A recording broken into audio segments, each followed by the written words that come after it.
I'm Walter Cronkite. This is the story of Mustafa Kemal Ataturk, the strong man who in a little more than a decade led Turkey out of the Middle Ages and into the 20th century. The story, The Incredible Turk, as the Prudential Insurance Company of America presents the 20th century.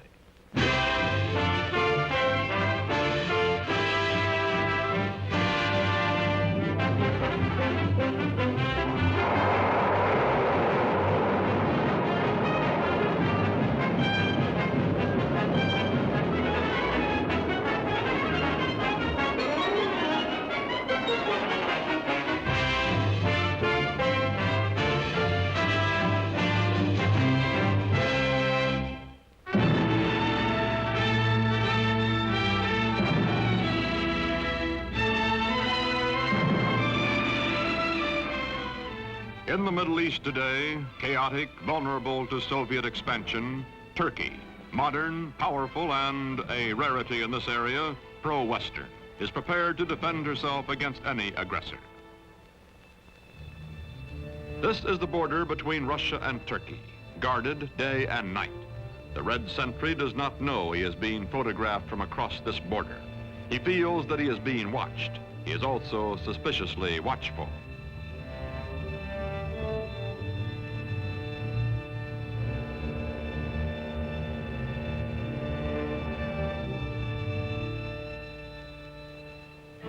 Today, Turkish cavalry defends the broken, desolate terrain at the edge of Asia Minor.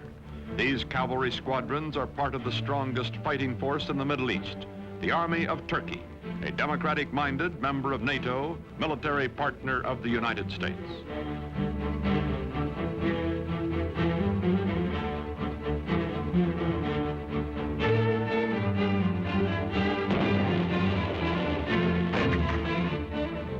Modern Turkey, strong and stable, was created out of a dying Oriental despotism by one man, unique in history, Mustafa Kemal, called Ataturk, father of the Turks. In a moment, this story, The Incredible Turk. By 1900, the Ottoman Empire, land of many races and religions, has lost her ancient tolerances and her world position, is reduced from medieval splendor to medieval squalor. Ruled by inept autocrats, ruined by foreign wars and exploited by foreigners, the people are sunk in poverty, lost in lethargy, mostly illiterate. The Turkish Empire continues to exist only because the European nations cannot agree among themselves to dismember her.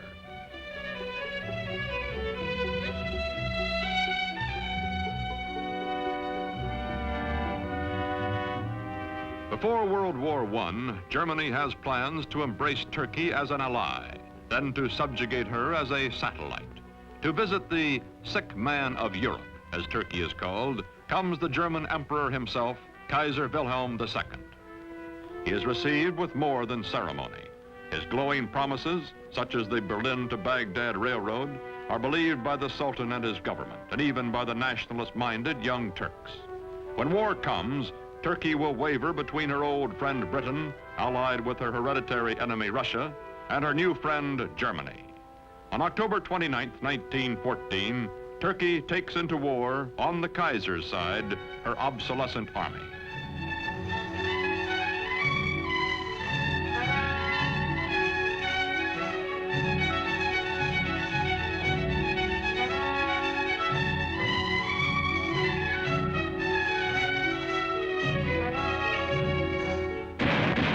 February 1915, the British plan to force the Dardanelles past Gallipoli, take Constantinople, and free Russian shipping in one naval campaign.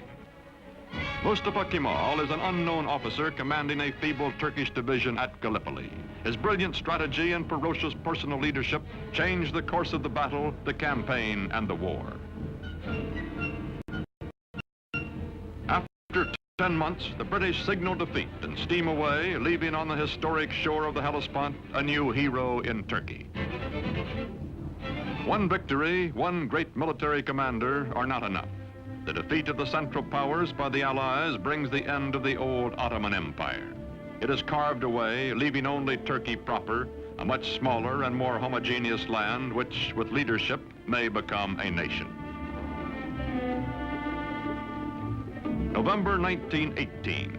The ships of the victors crowd the harbor at Constantinople after World War I. From the palace of a weak and corrupt sultan, there comes no opposition. Turks bowing to Mecca accept their fate.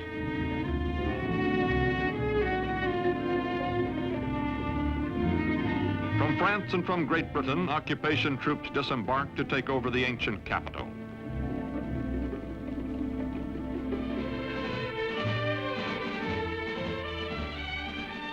Sure that the Allied armies in Constantinople will do nothing to prevent it, Greece is preparing for an invasion of Turkey. On May 15, 1919, the Greeks land their troops.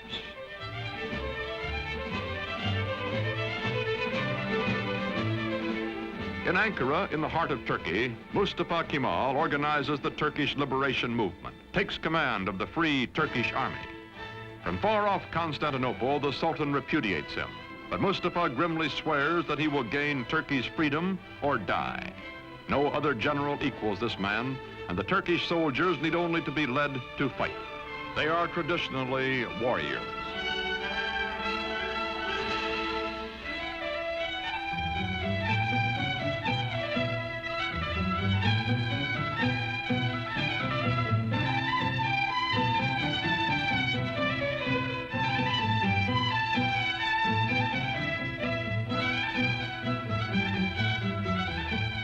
Quickly, Mustafa Kemal gathers the forces of an occupied Turkey under his almost unchallenged domination. His hastily recruited bodyguards stand ready to defend him with their lives. Mustafa Kemal pits his cold, inexhaustible toughness, his unyielding determination, his knowledge that the people are with him, against the continued fanatic opposition of the Sultan's government. Ammunition must be made by hand, by old men and hungry workmen, boys and children. Mustafa Kemal's Turkey is going into battle with the Greeks.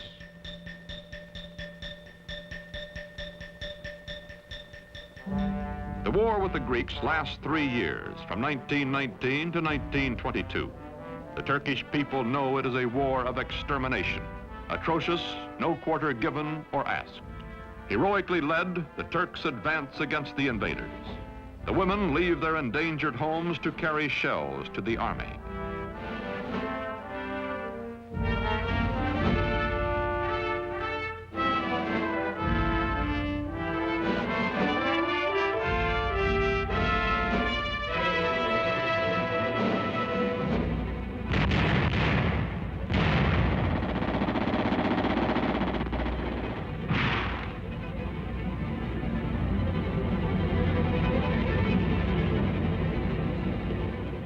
September 1922, the Greeks are driven back to the Aegean Sea. Offshore, Allied rescue ships stand by. Into the seaport of Smyrna, called Izmir by the Turks, pour thousands of Greeks, joined by sympathetic Christian minorities, fleeing before the armies of the man whom the British call the most terrible of all the terrible Turks. From the ships, bread comes to the docks for the desperate refugees. Bread so that they may live another day.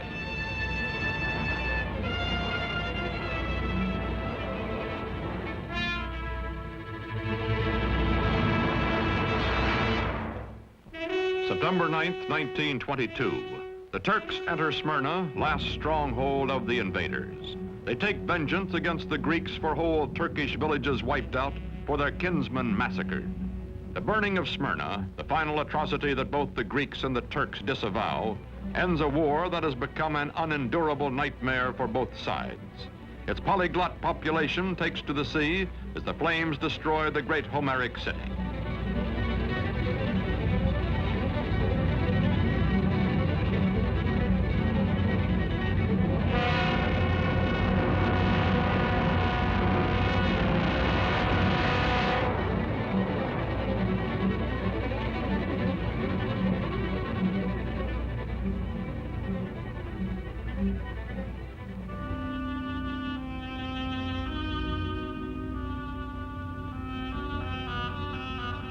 Star and crescent fly over liberated Turkey. Mustafa Kemal Pasha, married to a woman of Smyrna who personifies his ideal of Western freedom for all Turkish women, is chief of state and supreme commander of the army. With the winning of the war, he removes his uniform, never to wear it again. He is now granted dictatorial powers by the elected National Assembly. In Constantinople, to be officially renamed Istanbul, the foreign occupation troops are evacuated. In the fall of 1922, Sultan Mohammed VI, whose family has reigned for 7 centuries, fears for his life and goes into exile as crowds cheer his going. Mustafa Kemal's victorious army enters Istanbul.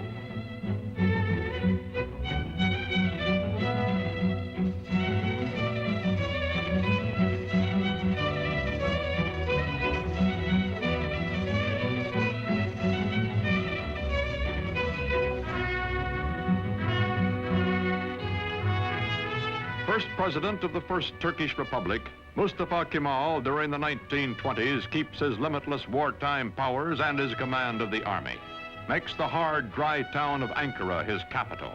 His fantastic dream is not of empire or conquest, but of creating a democratic Turkey, a new kind of Turk in his lifetime. The Ottoman sultans also had been caliphs, secular and religious rulers. Turkey's new government separates church and state. Instead of Friday, day sacred to Islam, when Muslims everywhere ritually cleanse themselves, the Western Sunday is proclaimed the official day of rest. Although Mustafa Kemal insists on personal religious freedom, it is known that he personally detests the gesture of abasement prescribed for worship when Muslims touch their foreheads to the floor in their brimless headgear.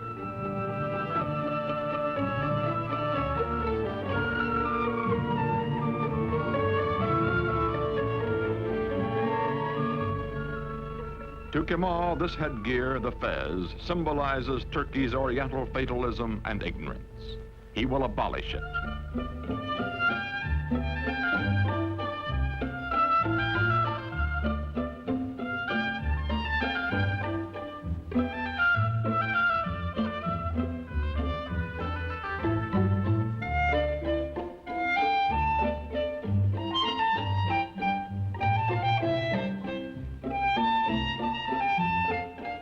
Wearing the fez becomes an act of treason.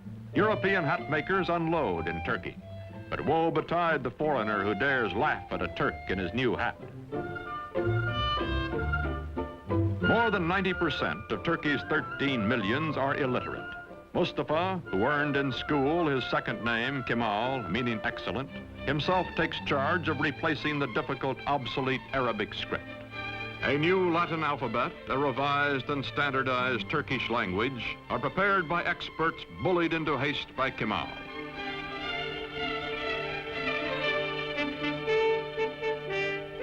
To make a modern nation capable of government by the people, all Turkey must be sent to school.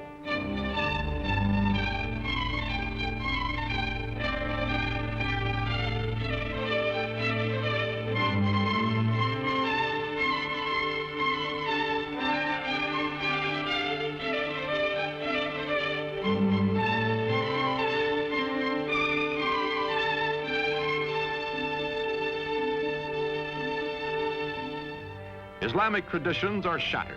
A man's image, Mustafa Kemal's, is displayed in public. He also orders all Turks to adopt Western-style family names and is himself christened Ataturk, meaning father of the Turks. The faces of Turkish girls and women are hidden, and they live in virtual slavery until Ataturk unveils them by decree. Now divorced from his wife, he takes pleasure in the company of emancipated women and insists that all Turkish women adopt Western clothes, gives them equal rights under the law after abolishing polygamy, and opens to women all the trades and all the professions.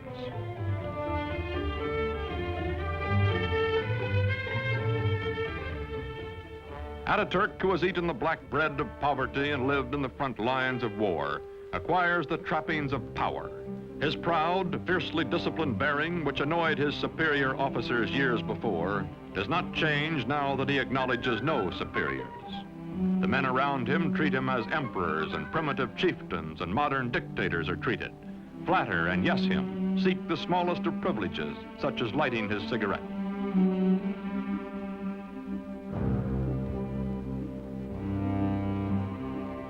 Man in a hurry, he has no time for opposition or for modifying his programs. Is too concentrated to pay the slightest attention to the awkward and harassed civil servant who is about to drip peach juice on his shoulder, or to the waiter who will wipe it off.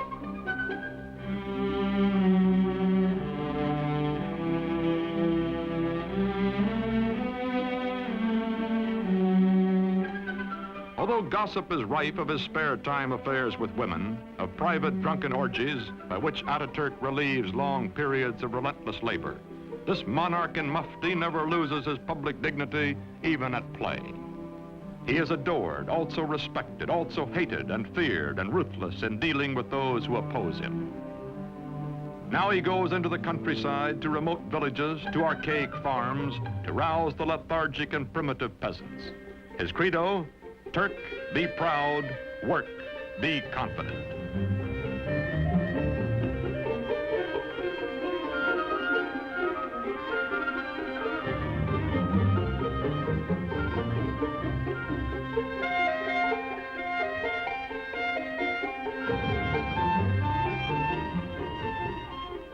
There are two ways of conquering, says Ataturk, by the sword or by the plow.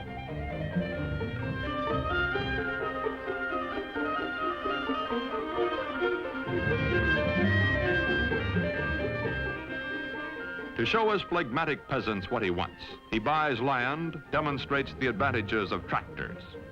Ataturk, son of a civil servant, military careerist, now all-powerful dictator, becomes a model Sunday farmer.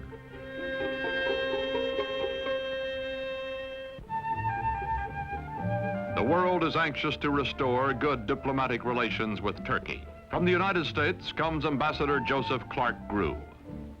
For this revolution and high accomplishment, one man is primarily responsible.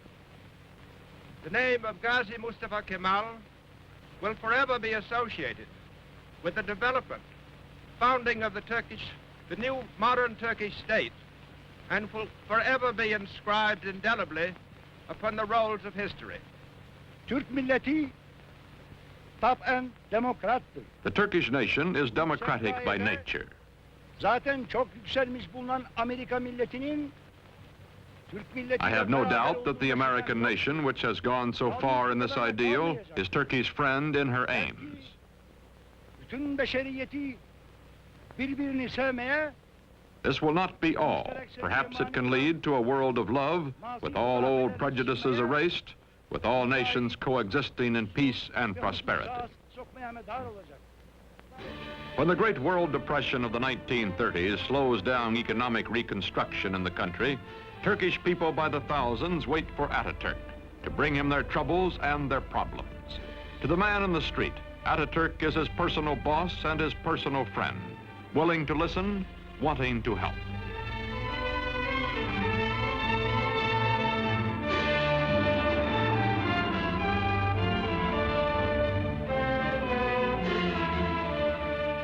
All over the country, Ataturk preaches the ways of the West, scolds and harries workmen to carry out his forcible plan for industrializing the Turkish Republic.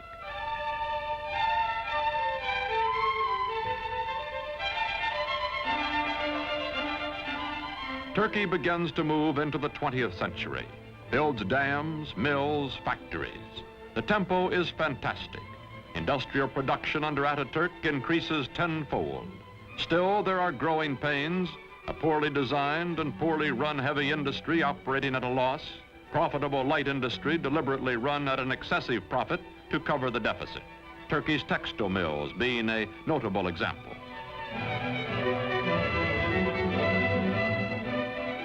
The European nations compete briskly for Turkish trade, for her surpluses, her chrome, and her tobacco, in exchange for the manufactured goods, machinery, and arms she imports. Turkey's foreign relations are excellent, but war is in the offing. Ataturk hopes Turkey can remain neutral, as indeed she will do during most of World War II. But meantime, he must mend his defenses and re-equip his neglected army, a bayonet army from an earlier era of belligerence.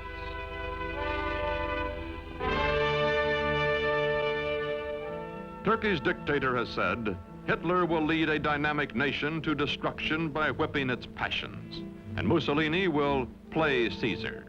Time is proving him right. Aging now, Ataturk gives his personal fortune to the nation, lives quietly, spends time teaching the youngest of his 6 adopted daughters the alphabet he made all Turkey learn.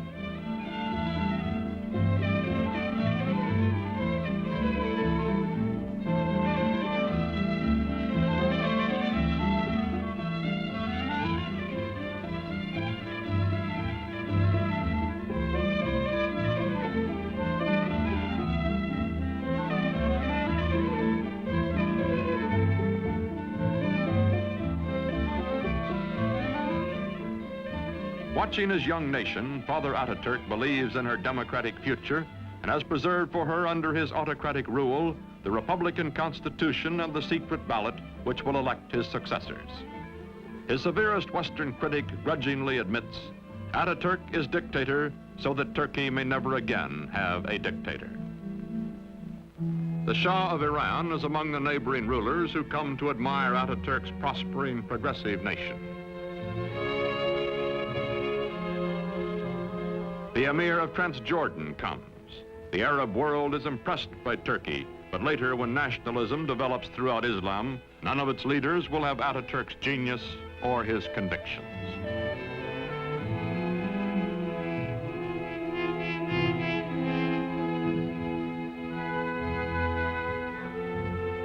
An ailing Ataturk spends much time aboard the yacht presented to him for his health by the Turkish people.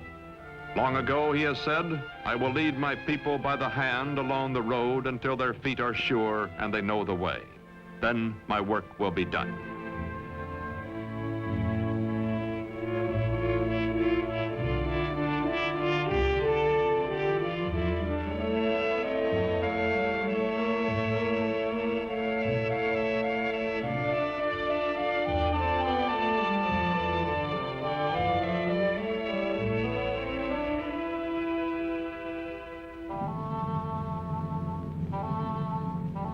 On November 10th, 1938, Ataturk dies at the age of 58. 13 years of his life he spent in active warfare fighting for Turkey. For 15 years, until his death, he was our first president and absolute ruler. His last command is that his successor be one who will follow his course. İsmet İnönü is that man.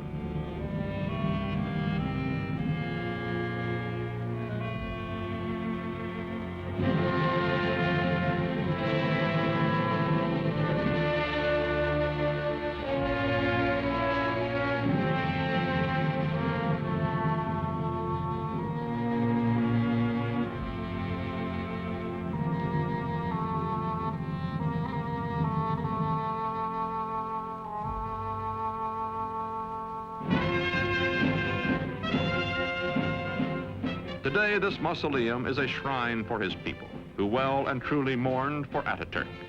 Marching past in fighting trim, the soldiers of Turkey are the sons of the ragged forces who followed him to fight for Turkish independence 40 years ago.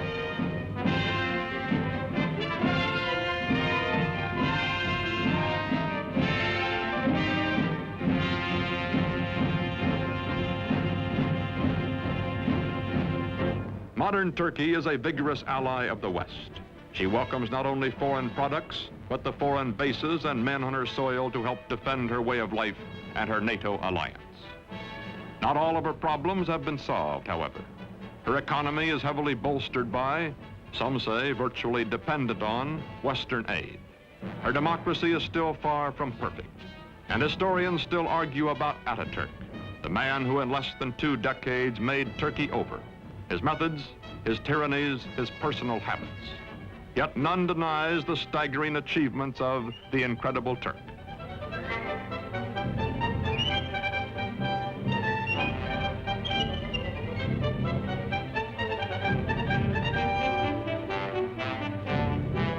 These, our allies, guarding the gates to the east, are the inheritors, the children of Mustafa Kemal Ataturk.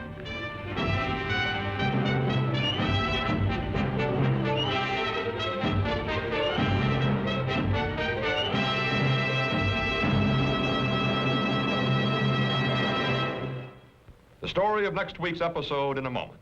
And now a message from your host, the Prudential Insurance Company of America.